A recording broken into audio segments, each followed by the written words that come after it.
Azərbaycanın Sovet hakimiyyətinin yaranması, Azərbaycan SSR. İndi burada deyəcəyimiz mövzularla bağlı da suallarda həm xronoloji ola bilər, sual düşə bilər, həm də normal bir sual formasında variantlı suallardan da verə bilər. Azərbaycan SSR-in yaranması ilə bağlı və onun dövründə görülən tədbirlər.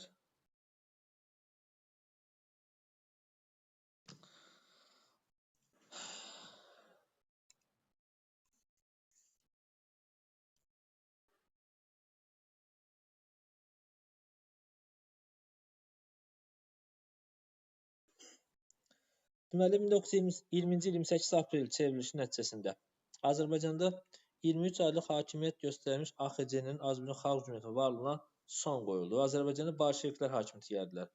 Azərbaycanın Bolşeviklər bildiyimiz kimi Rusiya onların əlindən Azərbaycanda öz hakimiyyətini bərpa eləmişdi. Çünki onların köməkliyi ilə Azərbaycan Komünist Partiyasını qurmuşdu. 1920-ci ilin fevral ayında Azərbaycan Komünist Partiyası yaranmışdı. Onların köməyi ilə hakimiyyəti ələ keçirə bildi. Azərbaycanın Sovet Sosial Respublikası yarandı. Bu, Azərbaycan tarixində ikinci respublika adlanır. Xatırlayırsınızsa, birinci respublika dövrü, baxın bu ifadələrə diqqət eləyək. Birinci respublika adlanır AXC. İkinci respublika isə, ikinci respublika budur. Azərbaycan Sovet Sosial Respublikası, Azərbaycan SSR. Bu isə 1920-ci ildən 1991-ə qədər mövcud olubdur. Azərbaycan Sovet Sosialist Respublikası, Azərbaycan SSR. Yəni bu ikinci respublika dövrü adlanır. 1920-dən 91-ə qədər ikinci respublika. Deməli, hakimiyyətdə yerli bolşeviklər də iştirak eləmişdi. Həmin dövr burada qeyd edib, ikinci respublika dövrüdür. 1920-dən 91-ə qədər yadda qalmışdı. Amma yerli, belə deyim, yerli Azərbaycanlılar olsa da idarə etmədə əsasən Rus, Erməni, Gürcü və digərləri iştirak edirdilər. İlk vaxtlar Sovet Rusiyası elə davranırdı ki, güya Azərbaycanı işğal etməyibdi. O sadəcə Azərbaycanlı bolşeviklərə hakimiyyətə gətiribdi və Azərbaycanın müstəqilliyinin qorunmasının tərəfdarı kimi göstərirdi. 1920-ci ildə aprel işğalından sonra Azərbaycanda Müvəqqəti İnqilab Komitəsi yaradıldı. Müvəqqəti İnqilab Komitəsi və bir də Xalq Komissarlar Soveti yaradıldı. İndi bunların tək-tək xüsusiyyətlərinə baxırıq. Müvəqqəti İnqilab Komitəsi tərkibi sadəcə Azərbaycanlılardan ibarətdir. Bu bir. İkinci, qanunverici orqana malik idi sözdə. Yəni formal olaraq qanunverici orqan idi və bütün səlahiyyət onlara aiddir. Əslində Sovet Rusiyanın göstərişi ilə fəaliyyət göstərirdi. Sonra Xalq Komissarlar Soveti yenə də tərkibi Azərbaycandan ibarət idi. Gördüyünüz kimi həm bu məsələ Azərbaycan SSR-də, həm də Xalq Komissarlar Soveti tərkibi Azərbaycanlılardan ibarətdir sadəcə. Ki bununla da Rusiya nəyə göstərmək istəyir uşaqlar? Göstərmək istəyirdi ki, mən Azərbaycanı işğal etməmişəm. İşğal etsəydim hakimiyyətin, yəni bu hakimiyyət orqanlarında ancaq erməni, ruslar və digərləri olardı. Amma Azərbaycanlılar da hamısında idarə etmədə onlar iştirak edirlər. Bu formada Azərbaycanlılar idi hakimiyyət, yəni tərkibində. Ali icra edici orqan idi və tərkibin rəhbəri Nəriman Nərimanov idi. Yenə də Sovet Rusiyanın göstərişi ilə fəaliyyət göstərirdi. Azərbaycanın real hakimiyyətə malik deyildi. Azərbaycanda isə əsas hakimiyyət, real hakimiyyət məxsus idi AKP, Azərbaycan Komünist Partiyasına aid idi. Yəni, bütün idarə etmə, bütün səlahiyyətlər Azərbaycan Komünist Partiyasına aiddir. O da tabidir hara? Rusiya Komünist Partiyasına aiddir və onun verdiyi sözləri, əmrləri sözsüz şərtsiz yerinə yetirirdi. Real hakimiyyət AKP-yə aid idi. Tərkibi isə Azərbaycanlılar yoxdur. Tamamilə qeyri-millətlərdir, yəni qeyri-Azərbaycanlılardan ibarətdir.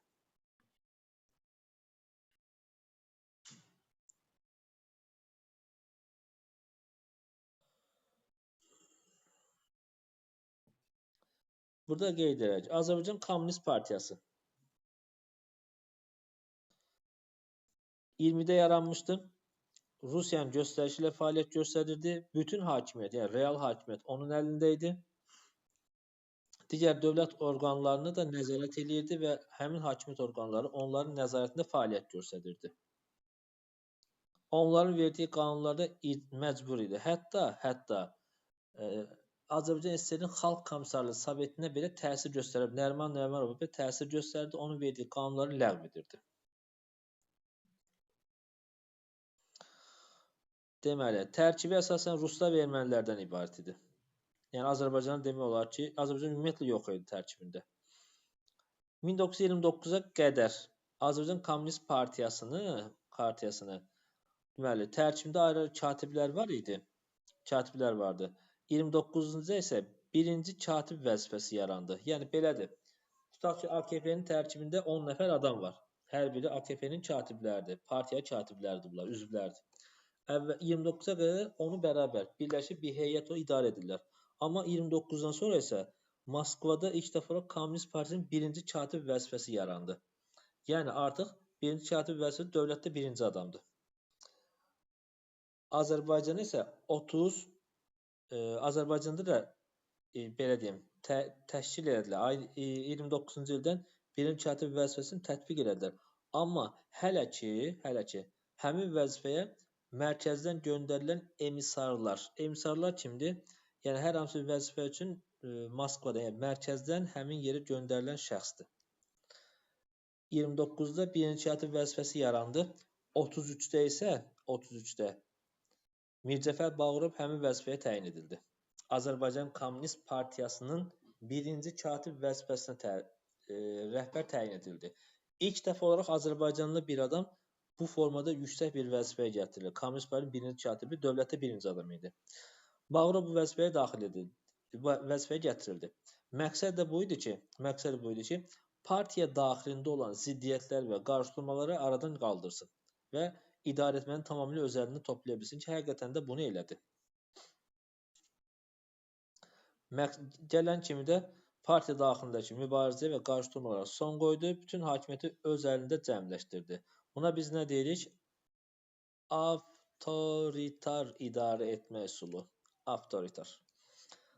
Sovet hökumətinin ilk tədbirləri gələn kimi tədbirlərə başladı.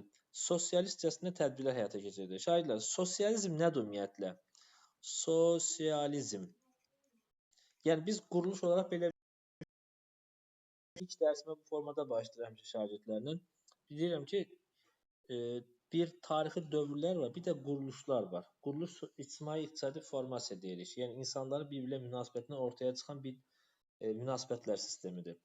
Quruluşlar hansılardır? İbtidai icma quruluşu, quldarlıq quruluşu, feodalizm və kapitalizm quruluşu. Ortada isə bir dənə sosializm quruluşu var. Sosializm dünyaca qəbul edilən bir sistem deyil. Müəyyən dövlətlərdə olan bir sistemdir sosializm. Mahiyyəti nədir? Hər şey dövlətindir.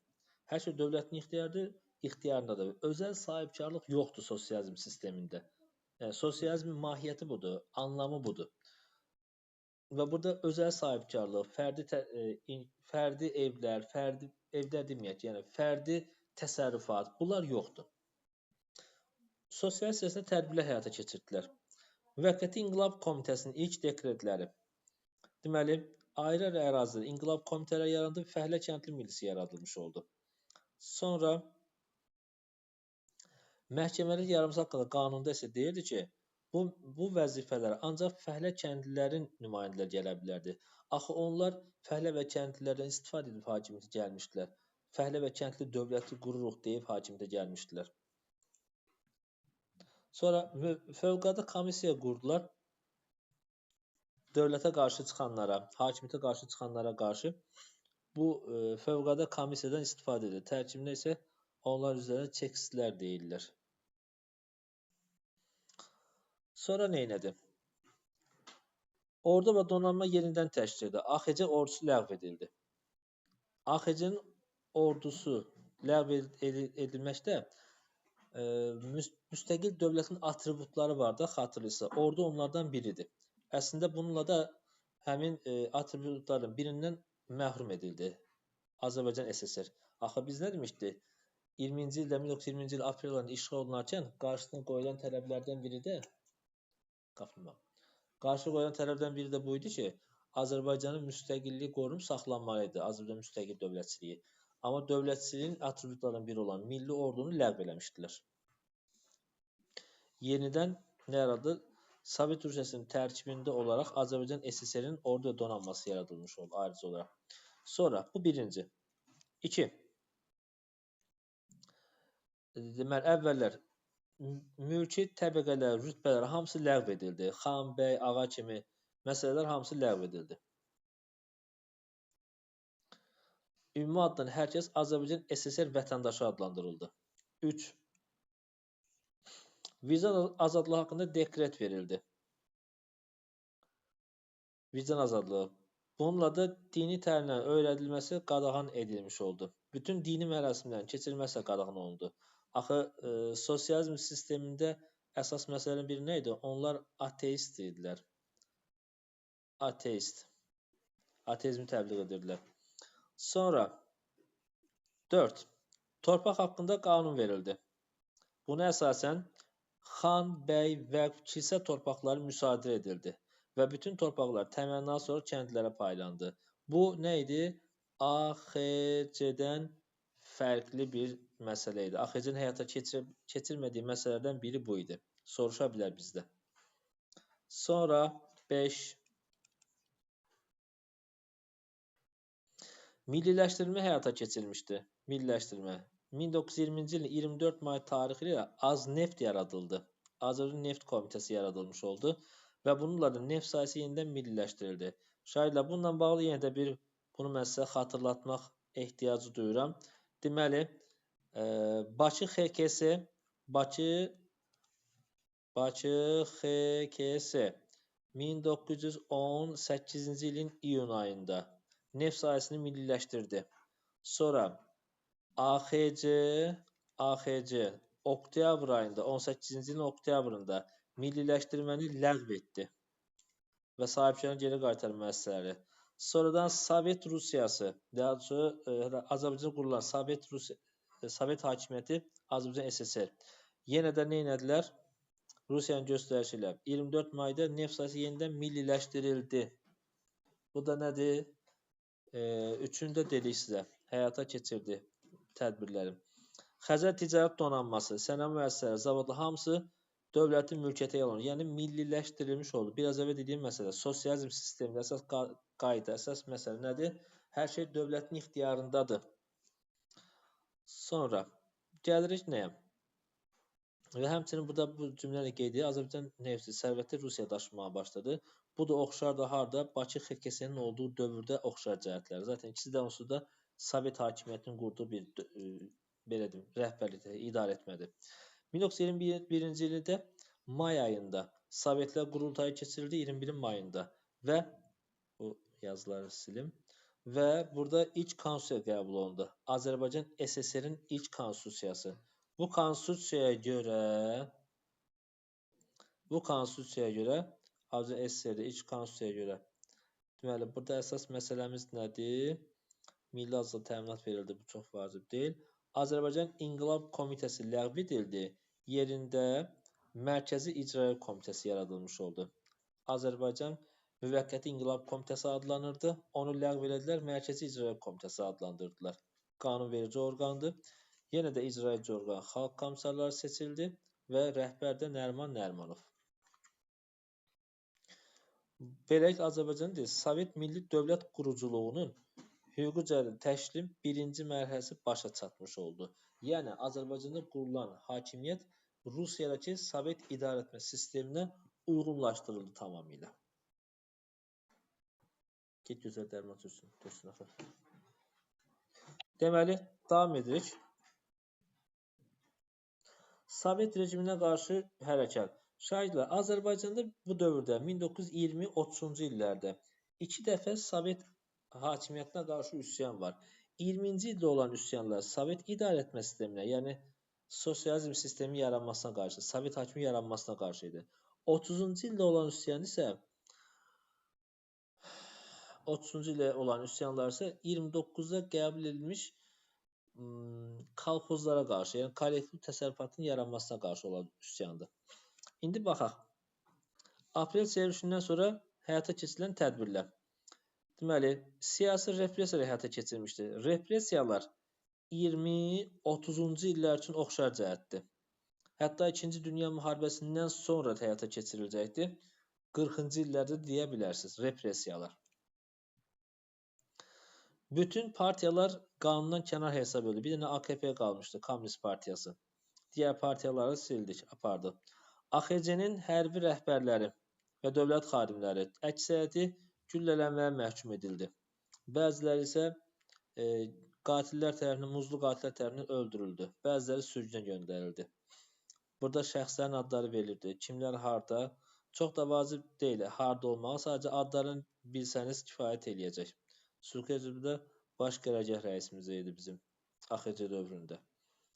Paris konferansında iştirak edən nümayəndələrin demək olar ki, heç biri qayıtmadı. Elə orada da qaldılar. Bir dənə Məhəmməd Hacınski gəlmişdi. O da sonralar elə Sovetlər tərəfindən də, başqa tərəfindən həbs ediləcək və öldürüləcəkdir. Rəsulzadə, bu repressiyadan qurtulan Rəsulzadə oldu. Rəsulzadə Nərimanov və Stalinin müdaxiləsi ilə azad olundu. Stalinin şəxsi qatarında, vaqonunda aparıldı Rusiyaya. Oradan da Finlandiya və sonra Polşaya mühacirət etmişdi. Çünki vaxtla Rəsulzadə Stalini azad edəməkdə kömək eləmişdi. Ona yaxından kömək eləmişdi. Buna görə də Stalin ona qarşı vəfa borcunu yerinə yetirdi. Sovet rejiminə qarşı müqavimət, yəni üsyanlar 1920-ci ildə 20-də başladı, 21-ə qədər davam edəcək. May-iyun aylarında 20-ci Gəncədə, Qarabağda üsyan qaldırmışdı. Ortaq cəhətin milli ordu hissələri iştirak eləmişdi burada üsyanda. Sonra burada qeyd edir. Gəncə, Qarabağ, Şəki, Zaqatala. Zaqatala bölgəsi fərqlənir nəyə görə? Əsasən mülki əhalidən ibarətdir. Lənkəran və Şəmkir. Lənkəran 20-də başlamışdı, 21-də bitmişdi. Üsyanların səbəbləri nə idi? Sovet rejimindən xalqın narazılığı, Qırmızı Ordu əsgərlərinin qətlləri və özbaşınalığı ölkə ərazisində, Sovet hakimiyyətinin yeritdiyi sərt iqtisadi siyasət. Qısa olaraq dedik və keçdik bu hissəni.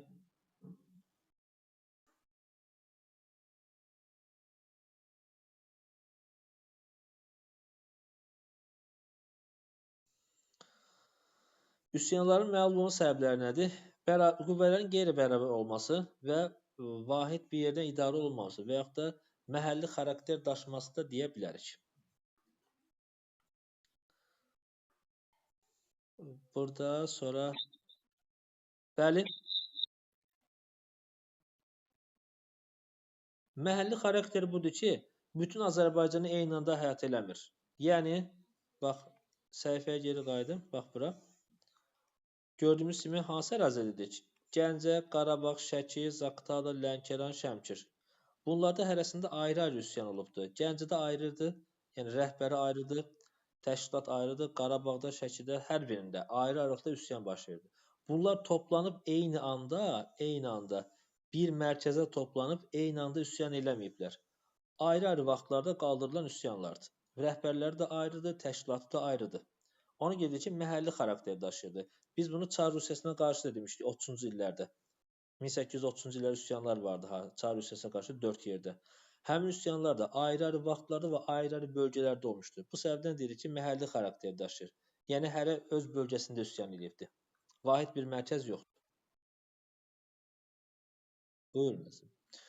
Deməli, şahidlər, burada kütləvi repressiyalar başladı həmin üsyanlardan sonra. Səbəbləri nədir? Repressiyanı həyata keçirirdi fövqəladə komissiya, əsas həyata keçirilən təşkilat. Fövqəladə komissiya, bayaq demişdik buna, tərkibi üzvləri çekist adlanırdı. Və bizim belə deyək də, fövqəladə komissiya milli təhlükəsizlik orqanı kimi, belə gizli bir təşkilatdır. Burada geri qalan məsələlərdə çox da ehtiyac yoxdur. Qaçaq Məmməd Qasım haqqında danışacaq. Sadəcə adını dedik keçdi, Qaçaq hərəkatının üzvü olmuşdu. Sovet Rusiyası qurulandan sonra. Üzərində durmağa ehtiyac yoxdur bunların. Formal müstəqilliyin ləğvi Çalışaq ki, biraz mövzudan çox deyək. Forma müstəqillimizin ləğvi. Nədir şagirdlər? ZSFS-nin ləğvi. Əvvəlcə bunu anlamağa çalışaq. Forma müstəqillik nə idi əzizlərim? Biz belə bir şey demişdik yaxşı. 1920-ci ilin aprel ayında AXC işğal olunarkən orada 3 dənə şərt qoymuşduq da qarşımıza. Deməli, Məmməd Əmin Rəsulzadə hakimiyyəti bir şərtlə, yəni bu şərtlərlə Azərbaycanlı bolşeviklərə verdilər ki, onlar şərtlərin biri də bu ki, Azərbaycanın müstəqilliyi qorunub saxlanacaq. Onlar da buna təminat vermişlər ki, bəli, Azərbaycanın müstəqilliyi qorunub saxlanacaq. Ruslar sadəcə bizə kömək etmək üçün gəlirlər. Biz hakimiyyəti öz əlimizə alırıq, Azərbaycanın bolşeviklər olaraq. Burada isə əslində biraz sonra gördük ki, görülən tədbirlərlə 1920-də bundan əvvəlki səhifələrdə göstərdim. Azərbaycan milli ordusu ləğv edildi, bütün torpaqlar, bəy, xan, ağa, milli rütbələr və s. hamısı ləğv edildi. Yəni burada da görürük ki, Azərbaycanın əlində olan bu müstəqillik sadəcə formal xarakter daşıyır. Axı Azərbaycan SSR Xalq Komissarları Soveti var, amma faktiki hakimiyyət AKP ilə, Kommunist Partiyasının əlindədir ki, onun da tərkibi tamamilə qeyri-Azərbaycanlılar ibarətdir. Bütün bunlar göstərir ki, Azərbaycanın əlində olan müstəqillik sadəcə kağız üzərində müstəqillikdir. Buna deyilir forma müstəqillik. Rusiya isə yavaş-yavaş bu forma müstəqilliyi də aradan qaldıracaq, ləğv edəcək. Bunun üçün nə edir? Biraz yaxınlaşdırım. Deməli, Azərbaycanda bolşevik istilasının ilk qurbanı Azərbaycan oldu, yəni Qafqazda. İlk olaraq buradan başlayır. Forma müstəqil ləğvi yolunda addımlar atır. Nə edəcək burada? Əvvəlcə Cənubi Qafqazın digər respublikaları ilə iki tərəfli, çox tərəfli müqavilələr imzaladılar. Bu müqavilələrin biri də nə oldu? ZSFS-nin yaradılması. 1922-ci ildə ZSFS adlı bir dövlət yaranmış oldu. Zaqafqaziya Sovet Federativ Sosial Respublikası. Daha bundan əvvəl nə etmişdi? 1920-də Moskva müqaviləsi var. Azərbaycanın bütün hərbi, post, teleqraf, neft sənayesi keçmişdi Rusiyanın ixtiyarına. Daha sonra Zaqafqaziya olan üç dövlət arasında sərhədlər ləğv eləmişdi. Onlar bir-birinin gəlirlərindən istifadə edə bilirdilər və ən sonunda da üç dövləti birləşdirib Zaqafqaziya Sovet Federativ Sosial Respublikası ZSFSR adlandırdı. Bura daxil idi Azərbaycan SSR, Gürcüstan SSR və Ermənistan SSR. Və nəticədə ZSFSR-in tərkibinə qatıldı. ZSFSR-in Mərkəzi İcraiyyə Komitəsi seçildi. Az sonra da, baxaq burada nə var? ZSFSR-in yaradılması ilə Cənubi Qafqaz Respublikalarının suveren hüquqları məhdudlaşdırıldı. Suveren nə deməkdir? Yəni müstəqillikləri məhdudlaşdırıldı. Artıq sən Azərbaycan SSR adlanmırsan. Nə adlanırsan? ZSFSR-in vətəndaşısan. Yəni bu dövlətin vətəndaşısan. Sənin adındakı Azərbaycan müstəqilliyini yavaş-yavaş aradan qaldırır. Sonra Moskvadan asılılıq artmış oldu. Azərbaycanın formal müstəqilliyinə son qoyuldu. Artıq sən ta 1936-ya qədər Azərbaycan SSR ifadəsini aradan qaldırdın. Niyə görə? Çünki belə bir dövlət yoxdur. Nə var? Bu dövləti ləğv edibdir, birləşdirib harada? ZSFSR-də birləşdiribdir. Üç dövlət, Azərbaycan SSR, Gürcüstan SSR, Ermənistan SSR. Adlandırdı, ZSFSR adlandırıbdır. Bununla da sənin formal müstəqilliyinə son qoymuş oldu. Azərbaycan müstəqil xarici siyasətdən, daxili ticarət hüquqlarından məhrum oldu. Xarici diplomatik əlaqələri tamamilə ləğv edilmiş oldu Azərbaycan. Amma 1920-də işğal olunarkən saxlamışdı bunları. İndi isə ləğv edildi hamısını. Bütün idarə etmə, bütün hər şey nəzarət keçdi Moskvanın ixtiyarına. Formal müstəqilliyinin ləğvi dediyimiz anlayış budur. SSR-in yaradılmasına baxırıq şahidlər. Bununla bağlı suallar çoxdur, topluda işləyəni görürsünüz. Deməli, 1922 dekabr 30-da SSR adlı bir təşkilat yaranmış, yəni dövlət yarandı.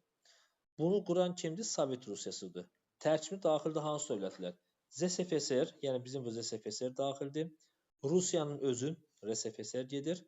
Belarusiya SSR və Ukrayna SSR. 4 dövlət birləşir, 4 dövlət. Adlanır Sovet Sosialist Respublikalarının ittifaqı adlandırılır şahidlər. SSR-i təşkil olundu. Deməli, SSR təşkil olundu 1922-də təşkil olunmuşdu. Azərbaycanı isə, yəni AXC-ni isə işğal edən 1920-ci ildə Sovet Rusiyası idi. Sovet Rusiyası. Eyni dövlətdir, eyni adamlardır bunlar. Amma Sovet Rusiyası 1917-də hakimiyyətə gəldi, oktyabr çevrilişi ilə hakimiyyəti ələ keçirdi və onlar ta nə vaxta qədər 22 dekabrına qədər Sovet Rusiyası gedir. Rusiya Sovet Federativ Sosialist Respublikası gedir. 22 dekabrında isə onlar bu 4 dövlət birləşdilər. Harda? SSR adı altında birləşdirildi. Onu ki, sizə sual verə bilər. SSR-yə aiddir yazır. Yazır ki, AXC-nin işğal olunması.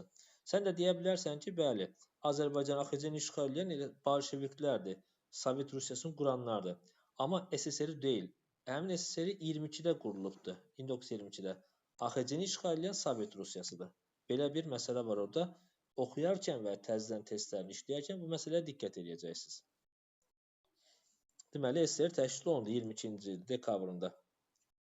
Azərbaycan SSR-də ümumi SSR-nin bir əyalətinə çevrilmiş oldu. SSR-i unitar bir dövləti ikinci qruplar bu idarə etməni daha yaxşı bilirlər. SSR federasiya şəklində birləşmiş dövlət idi və belə bir fikir var. Sözdə olaraq qalırdı, formal bir şey var orada. Hər bir dövlət istəsə federasiyanın, yəni SSR-in tərkibindən könüllü olaraq çıxa bilərdi. Bu təbii ki, formal bir xarakteri daşıyırdı. Yəni sözdə deyilən bir anlayış idi. Sonra totalitar cəmiyyətin formalaşması. Totalitar nə demək şagirdlər? Totalitar bütün dövlət müəssisələrinə və ümumiyyətlə bütün müəssisələrə, hətta belə ifadə eləyək, dövlətin bütün sahələrə sərt nəzarəti. Buna deyirlər totalitar idarə etmə. Dövlətin bütün sahələrə sərt nəzarəti və müdaxiləsi. Deməli, bazar iqtisadiyyatı, xüsusi mülkiyyət ləğv edildi. Onsuz da sosializm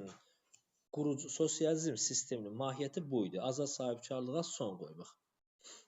Tək partiyalı bir sistem yarandı. 24-də SSR-nin ilk konstitusiyası yarandı. 24-də. 36-cı ildə SSR-nin ikinci konstitusiyası qəbul edildi. SSR-nin ikinci konstitusiyası və bu bəzən Stalin konstitusiyası adlanır. SSR-nin ikinci konstitusiyası 36-dadır. Stalin konstitusiyası və ya qalib gəlmiş sosializm konstitusiyası adlanır. Bunu biraz sonra deyəcəm niyə belə adlanırdı. Buna əsasən əsas cəhətlərindən biri nə oldu? Bunu deyəcəm. 37-ni deyəcəm biraz sonra. 36-cı ikinci konstitusiyaya əsasən buna əsasən deməli nə oldu? ZSFSR-i ləğv elədilər və onun tərkibində olan Cənubi Qafqaz dövlətləri 3 respublika, Azərbaycan, Gürcüstan, Ermənistan ayrıca bir dövlət subyekti olaraq SSR-in tərkibində birbaşa daxil edildi. Yəni artıq 36-dan sonra sən Azərbaycan SSR adını yenidən bərpa edirsən. Və 36-cı il SSR-in konstitusiyasına əsasən 37-də Azərbaycan SSR-nin, Azərbaycan SSR-in, artıq burada i yoxdur. Azərbaycan SSR-in ikinci konstitusiyası qəbul olundu. Buna əsasən də Azərbaycan dili, deməli, türk adı Azərbaycanlı adı ilə, türk dili isə Azərbaycan dili ifadəsindən əvəz olundu, adlandırılmış oldu. Sonra burada nə var?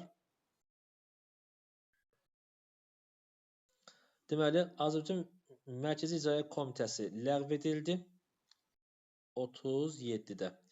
Azərbaycan SSR Ali Soveti təşkil edilmiş oldu. Ali Sovet deməli, nə edəcək bu adam? Qanunverici orqan rolunu oynayır. Azərbaycan Ali Soveti qanunverici orqan idi. Bütün üzvləri bütün vətəndaşlar tərəfindən seçilirdi. Qanunverici orqan olsa da belə, yenə də əsas hakimiyyət Azərbaycan Komünist Partiyasına mənsubdur.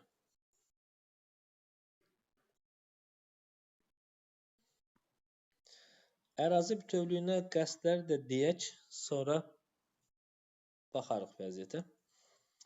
Ərazi bütövlüyünə qəsdlər.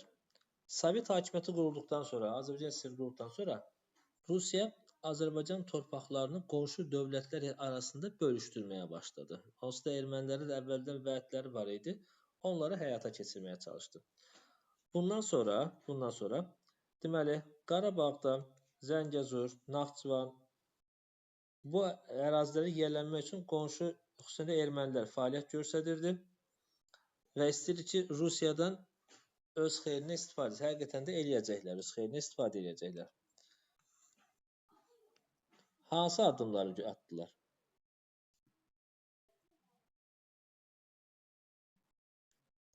Birinci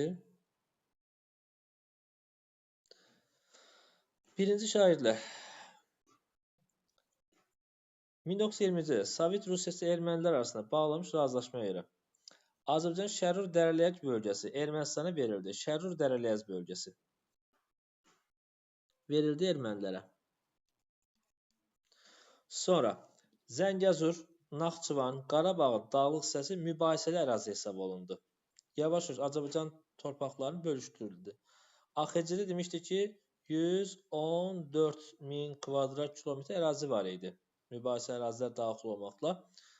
İndi bu ərazilər yavaş-yavaş əlimizdən çıxacaq. Sonra birinci ərazi məsələ budur. Şərur Dərəliyəz. İkincisi 1921-ci ildə Yuxarı Zəngəzur Ermənistana verilməsi haqqında qərar verildi. Yuxarı Zəngəzur. Təxminən bu ərazilərdə. Yuxarı Zəngəzur Ermənistana verilməsində böyük rolu olmuşdu hansı qanun? Deməli 1920-ci noyabrında Azərbaycana belə bir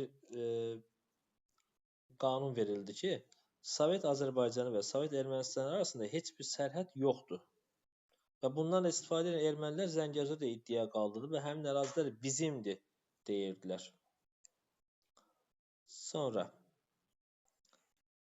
Az sonra Qazax və Cəbrayıl ərazisində olan bəzi bir sıra torpaqlar, kəndlərimiz də verildi ermənilərə.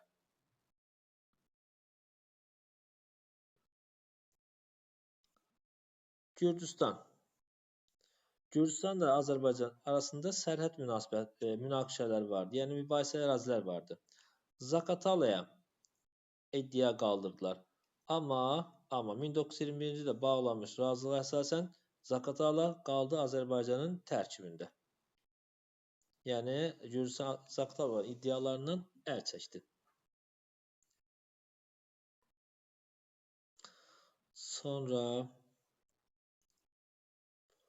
Az sonra Zaqatala dairəsi məxsus olan bir sıra ərazilər, sığınaq, deməli, nə var burada? Bunu saxlayaq lazımdır. Qarayazı ərazisi bölüşdürüldü. Qarayazın coğrafiyacılar daha yaxşı bilirlər. İndiki deməli, Balakən, Zaqatala bölgəsi ilə ondan aşağıda olan Qazax, Ağstafa zonası arasında qalan bir ərazi var. Ora Qarayazı gedir. Sonradan bölüşdürülür ki isə şimalı qalır Gürcüstanda, aşağısı, cənubi isə qalır Azərbaycanın tərkibində. Borçalı mahalı da Gürcüstan və Ermənistanda bölüşdürüldü. Əvvəlcə Gürcüstana verildi, sonra da Ermənistandan bölüşdürüldü.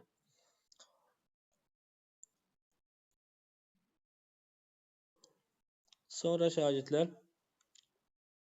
burada sonuncu Mehri rayonu vardı 29-30-cu illərdə. 29-30-da Mehri rayonu. Həmin ərazidə veriləcəkdir ermənilərə. Bununla da Azərbaycanın Naxçıvanla Qarabağ arasındakı əlaqələri itdi. Yəni təxminən buralarda. Mehri rayonu buradadır. Bununla da Qarabağ ilə Naxçıvan arasındakı quru sərhədimiz itmişdi. DQMV-nin yaranması, Dağlıq Qarabağ Muxtar Vilayətinin yaradılması.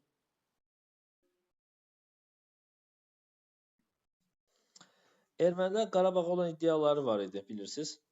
İndi Sovet hakimi qurulduqdan sonra bunu real olaraq həyata keçirməyə başladılar. 21-nin yayında əvvəlcə qərar verdilər ki, bu məsələ gündəmə çıxarılır. Dağlıq Qarabağla bağlı məsələ gündəmə çıxarılır. Sonra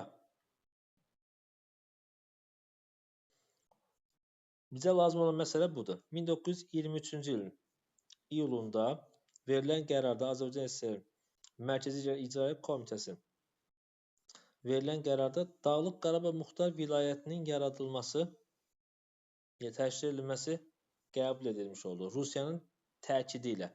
21-ci ildə daha əvvəl verilmişdi qanun. Amma Nəriman Nərimanov bu qanun həyata keçirilməsinə icazə verməmiş, razılıq verməmişdi. Təzədən 23-cü ildə isə Rusiyanın məcburiyyəti ilə yenidən belə bir qanun verilmiş oldu. Azərbaycan SSR-nin tərkibində DQMV, Dağlıq Qarabağ Muxtar Vilayəti yaradıldı 23-cü 7 yılında. DQMV inzibati mərkəzi Xankəndi şəhəri seçilmişdi. Daha sonra isə ermənilər həmin Xankəndin adını dəyişdirərək Şamyan adı vermişti.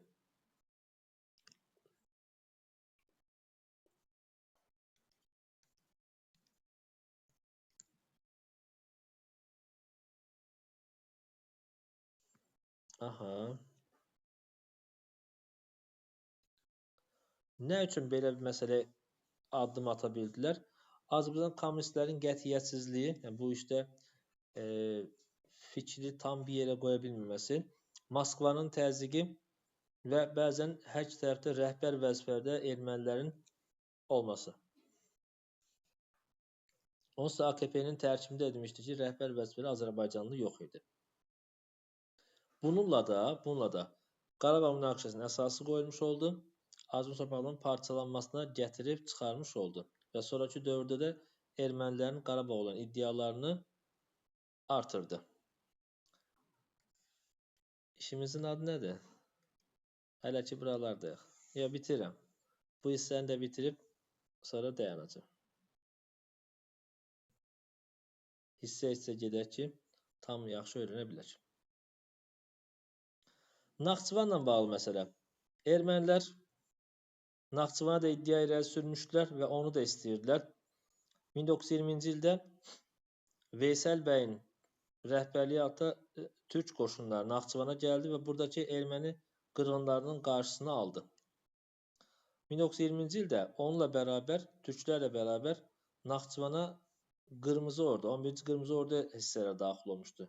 Burada şahidlər haqqında bəhs edilən məsələ, yəni burada türklər dediyimiz məsələ artıq Osmanlılar deyil. Bunlar Türkiyədə azadlıq mübarizəsi gedir. Mustafa Kemal rəhbərliyi altında həmin Türkiyə ordusudur. Türkiyə Böyük Millət Məclisinin tabeliyində olan ordu hissələrindən bir hissəsidir. Çünki həmin dövrdə Mustafa Kemal'la Sovet Rusiyası, bu Birinci Dünya müharibəsində demişdik biz bunu xatırlayırsa, Mustafa Kemal'la Sovet Rusiyası arasında qarşılıqlı yardım var. Onlar bir-birinə əlbir hərəkət edirlər. Çünki Mustafa Kemal da Antantaya qarşı idi, Sovet Rusiyası da.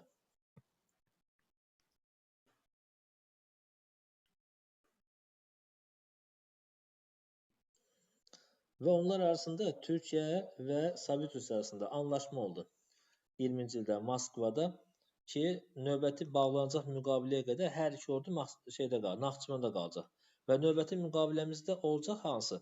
1921-ci ilin martında Türkiyə ilə deməli Türkiyə ilə Sovet Rusiyası arasında Moskva müqaviləsi imzalanacaqdı.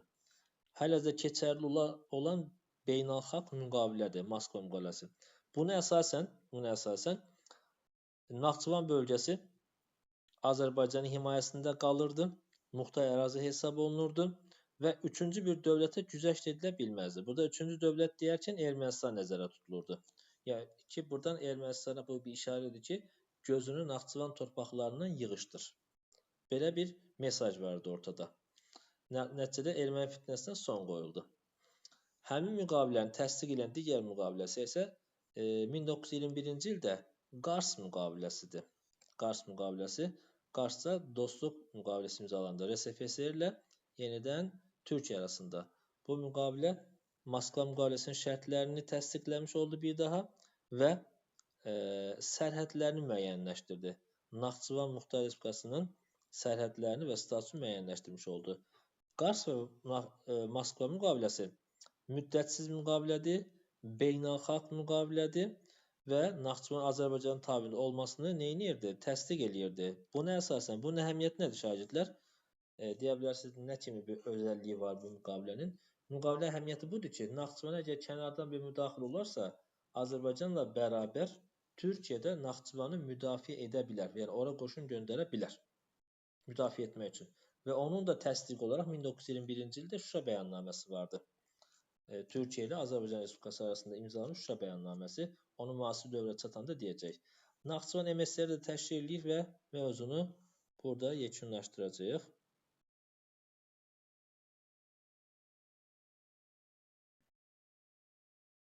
(1924-cü ildə)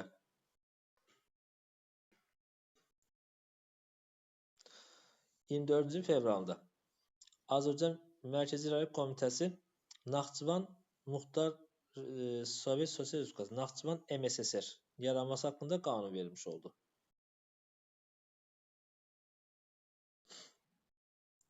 Deməli, burada nə var? Sizə elə bir şey deyək. Vacib olan bir şey. Sonra 29-cu ildə yenə də müəyyən qədər ərazilər alınaraq Ermənistana verilmişdi. Moskva Qars müqaviləsinə zidd olaraq müəyyən qədər ərazilər götürülüb Ermənistana pay kimi, hədiyyə kimi verilmişdi. Bunu da burada qeyd edirik.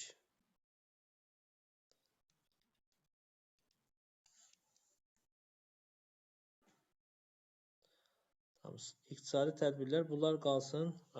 Bunlar qalsın növbəti dərsimizə.